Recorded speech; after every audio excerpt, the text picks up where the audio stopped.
Monsieur le Président, dans un de vos communiqués, vous parlez de l'institution du multipartisme intégral. Je voudrais savoir, ce sera pour quand et comment est-ce que vous comptez vous y prendre? Si nous étions prêts, je dirais tout de suite. Tout de suite, parce que notre peuple le mérite. Tout de suite, parce que les autres le font. Je pense que j'ai écouté, j'ai vu, j'ai lu. Il n'y a pas de chemin pour contourner cette démocratie.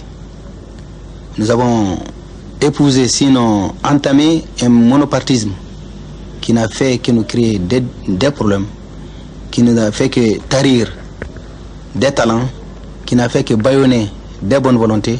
Donc nous sommes dit à un certain moment que si nous devons prendre le pouvoir et pour le peuple malien, nous devons accepter de tenter une autre expérience. L'expérience démocratique, l'expérience du multipartisme, l'expérience de la raison et l'expérience de la vérité. Monsieur le Président, en 1968, le président Moussa Traoré, quand il accédait au pouvoir à la tête du CMLN, avait promis le retour dans les casernes pour les militaires. Vous, aujourd'hui, vous promettez également le retour dans les casernes avec, vous l'avez dit, l'institution du multipartisme intégral.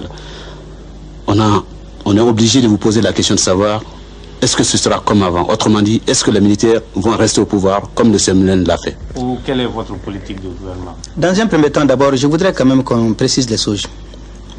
J'ai accepté de prendre la présidence de cette organisation tout en félicitant la bonne volonté de mes anciens qui sont là-dedans, qui sont plus anciens que moi dans le grade, qui ont accepté à ce que je puisse être leur porte-parole.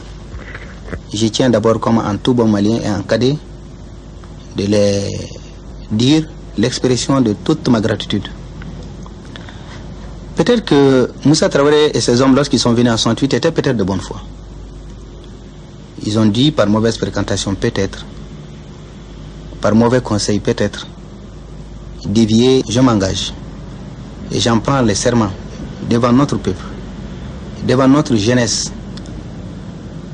que moi, en tout cas, pour ce qui me concerne, dès que la situation rentrera dans l'ordre, dès qu'un président de la République sera élu par les voies démocratiques et régulières, eh bien, nous partirons, et ceux qui ne veulent pas partir, qui laissent tomber les galons militaires et qui s'engagent à faire de la politique.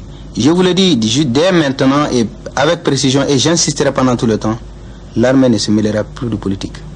L'armée rejoindra sa caserne. L'armée sera la garante de la Constitution. L'armée sera sous l'autorité du pouvoir politique en place. L'armée sera au service du peuple malien. Un point, un trait, et c'est tout. Monsieur le Président, en introduisant votre appel ce matin, je disais un soleil nouveau se lève sur le Mali. Selon vous, sous quel signe? Le signe de la non-violence. Il faut bannir ce qui s'est passé à jamais. Nous collaborerons avec tous les Maliens de l'intérieur et de l'extérieur qui sont prêts encore à consentir un petit peu de sacrifice pour le bonheur de ce pays. En pleurs, à genoux face au corps de son enfant. En haut du monument, une œuvre montrant des manifestants, puis une victime sur le visage de laquelle coule du sang. L'œuvre est assez évocatrice. Elle est surtout la preuve vivante d'une farouche lutte menée par les Maliens pour arracher leur démocratie. L'œuvre est aussi un devoir de mémoire pour que nul n'oublie que certains, ou disons beaucoup, ont payé de leur vie pour cela des martyrs. 26 ans après, les Maliens n'ont pas oublié leur sacrifice. Ce dépôt de gerbes de fleurs par le chef de l'État en est la preuve concrète.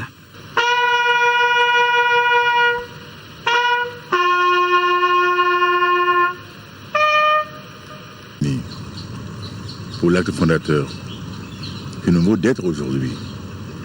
Cela, nous ne saurons jamais l'oublier. Je repose tous en paix. Ils ont mérité que la patrie malienne leur témoigne éternelle reconnaissance. Après le dépôt de gerbes de fleurs, le chef de l'État